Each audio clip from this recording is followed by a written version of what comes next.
Topic natin, bakit pumapayat kapag nagkakaedad tayo? So magbibigay ho ako murang pagkain, masustansya, source ng protina para magkaroon tayo ng muscle, lumaki yung muscle natin. At ipapaliwanag ko po ang isang sakit na kung tawagin ay sarcopenia. Ang sarcopenia, nagsisimula yan kapag edad 40 na tayo pataas. Bakit tayo humihina, lumiliit ang muscle or pumapayat kapag paedad tayo ng paedad? Kasi nga, kailangan natin ng protina para sa ating muscle, gayon din ng creatine, vitamin D at omega-3 fatty acids para mas gumawa ng muscle ang ating katawan. So, gusto natin, pag edad natin, malakas pa tayo. Tulad nito mga nasa picture. Sino ang nagkaka-sarcopenia? Ito, sakit na po ito talaga. Ang mga tao o yung mga senior na umeedad ay nagkakaroon ng sarcopenia, nagsisimula sa edad 40, pero makikita mo to kapag senior age na. Kasi kulang yung kinakain nila, kulang sa protina, kulang din sa dami. So, mababa yung calories. Tapos, hindi kasi sila gaanong gumagalaw. So, kapag hindi gumagalaw, ibig sabihin, hindi na ehersisyo yung katawan. Tapos, yung iba naman, kapag sobrang taba, lalong hindi rin gagalaw. Kaya ang nangyayari, pahina ng pahina. O kaya kulang yung kinakain na malnourished or undernourished. Ano ang sintomas ng sarcopenia o yung pumapayat tayo, yung lumiliit ang muscle? So, nagkakaroon ng paghina ng muscle. So, nawawala ng lakas, hindi na makabuhat, hindi makagawa ng mga gawaing bahay, bumabagal maglakad. Kasi nga, hirap na rin tumayo. So, babagal ang lakad, hirap umakyat sa hagdan, hirap tumayo, tapos kasama na yon natutumba. So, natutumba sila kasi nawawala yung balanse. Kasi nga, yung muscle nila mahina, so hindi makabalance. Ang problema dito, delikado kapag na-fracture o nabalian ng buto. Tapos, pumapayat, lumiliit yung muscle kasi nga dahil kulang dun sa kinakain, wala na namang lakas. So, lahat yon ang suma total, kulang sa lakas, lumiliit yung muscle, kaya lalong hindi maggamit yung katawan. Ano ang gamutan dito? Number 1, ehersisyo. So, papaliwanag natin yung mga gagawin, ehersisyo, fitness training, at dito nga sinasabi ko, kumain ng mga pagkain na maraming protina. So, magbibigay ako ng mura at masustansyang mga pagkain para sa ating mga umeedad. Ano pa yung ibang dahilan? Bakit nagkakaroon ng sarcopenia? Yun nga, pag hindi tayo gumagalaw, so pag kulang ng paggalaw, at pag umeedad, syempre bumababa na yung hormone levels natin.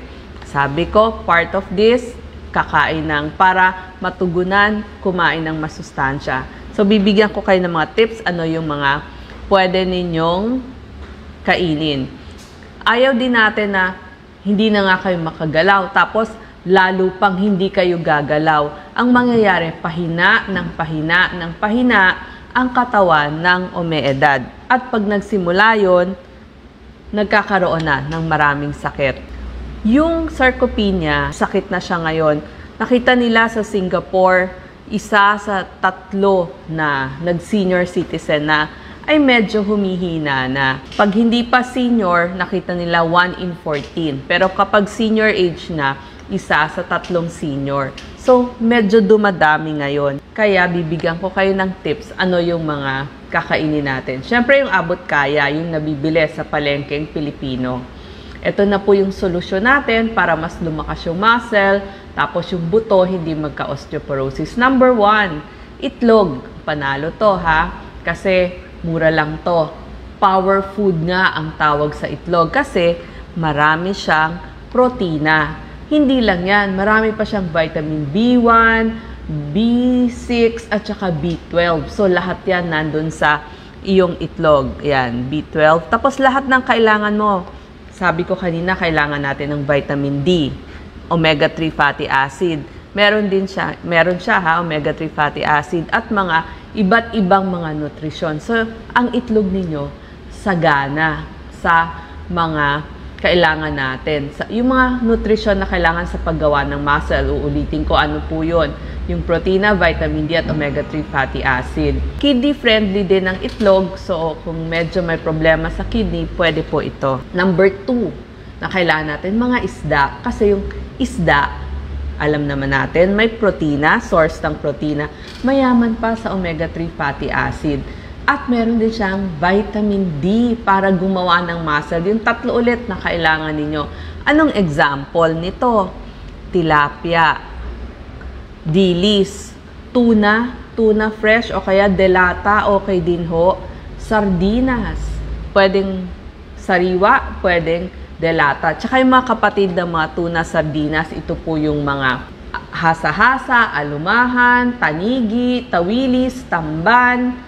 Pwede rin yung mga hito. Yan. Basta yung mga isdang yan ay pwede natin kainin. So, kailangan natin to. Mas gagawa yung ng amino acids yung ating muscle.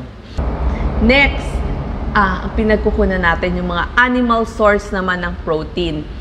Yung mga laman ng baka, manok, yung mga pitsyon ng manok, pwede rin ho dun sa ating mga rabbit, goats, duck, kapatid ng pato, yan po yung mga pwedeng source. And pork, pwede rin po yun. So, beef, pork, and chicken. Yan po yung mga laman na pwede natin kainin. Ito ay maraming mga protina. Isama ko na rin po, bukod sa protina, meron siyang iron, meron siyang folic acid, calcium, vitamin A, at B12. So, mga delata, okay din. Like tulad ng mga corned beef. Pwede din po yan. Number 4, mani. At kasama ng mani, syempre gusto natin nilagang mani lang para hindi salty o hindi mamantika. At saka yung binusang mani. At yung peanut butter. So, nakita natin, madaming protina ang mani. At kung magpapalaman tayo, peanut butter na. Ano siya? Magandang plant-based pinagkukunan ng protina. Idagdag ko lang doon, marami pa yung magnesium, phosphorus at iron. Pagdating naman sa ating number 5, ito yung mga soya beans. So, soya bean, eto po.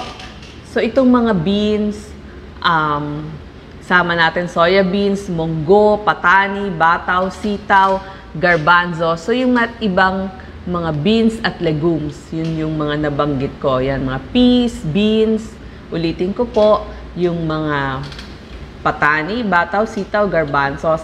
Marami rin po itong mga magnesium, phosphorus, iron, calcium, pati. Tapos, yung soya bean, marami pa pong pwedeng gawin dyan.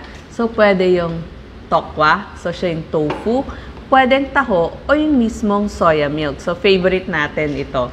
Nabibili natin to, tofu, taho, soya milk. So, pwede rin yung mga yan. Maganda siya.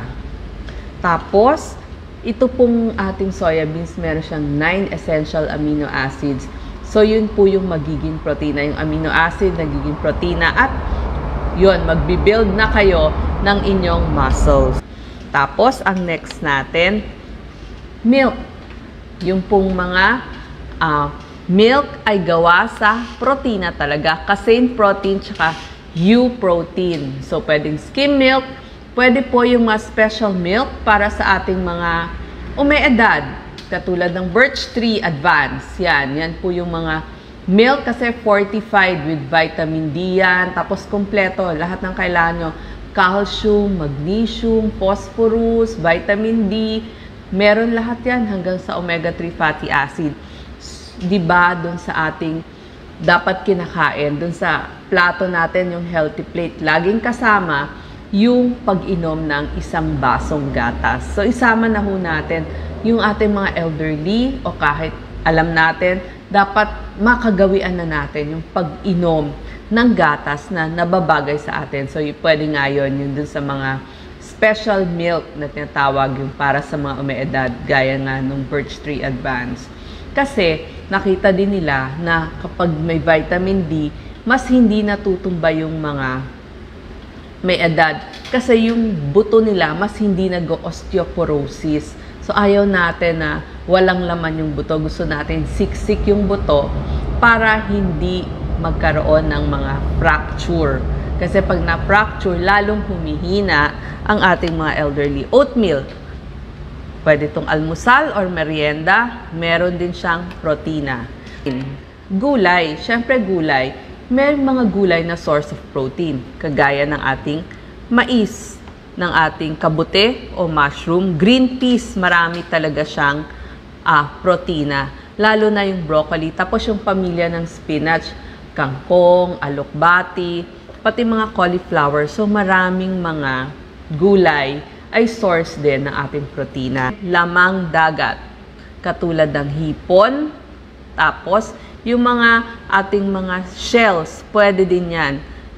Pati yung ating mga alimango, alimasag, lahat ho yan, lamang dagat. Hipon, octopus, pusit, pwede ho natin pagkunan yan ng protina. So sabi ko nga po, pagdating sa gamutan, kailangan natin ng ehersisyo. Number 1, kailangan mo palakasin kumakain ka na ng protina. So kailangan sasabayan mo ng ehersisyo. Nakita nila sa isang Japanese study na yung paglalakad daw ay nagpapalaki at nagpapalakas ng muscle. So, kaya nga nakita nyo yung mga Hapon, di ba? Maganda yung pangangatawan nila kahit may edad. So, lakad, tai chi, yung mga senior Zumba, pang senior na Zumba, pwede ho nating gawin yon. Isabay natin dun sa mga sinabi ko pagkain. Isama na po, kailangan laging hydrated, inom ng tubig, at pwede ho pagdating sa liquid, yun nga, yung mga gatas. Sapat na tulog, at pagdating sa sustansya, kailangan po yung protina, vitamin D, at may omega-3 fatty acid para gumawa ng muscle. Meron pong mga exercise para sa ating kalakasan, strength training, ang tawag doon. Ito po, kailangan laging may silya para meron kayong mahawakan. Yung squat, gaya nyon. Uupo kayo, tapos patayo. Yan, patayo. Pwede yon. Or pabaliktad naman. Pag nakatayo, uupo kayo na parang squat. Gagawin nyo po yan. Hiwala yung paa. Ifo-fold, kailangan 45 degrees. Maganda ho may pangsalo para hindi kayo mahuhulog.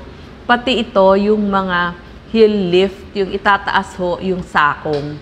Tapos, ile-left right nyo, Yung isa, steady lang. Tapos yung kanang paa, isusway nyo at ibabalik nyo. So, tapos yung kabila naman, yung kaliwang paa naman, ang inyong isusway.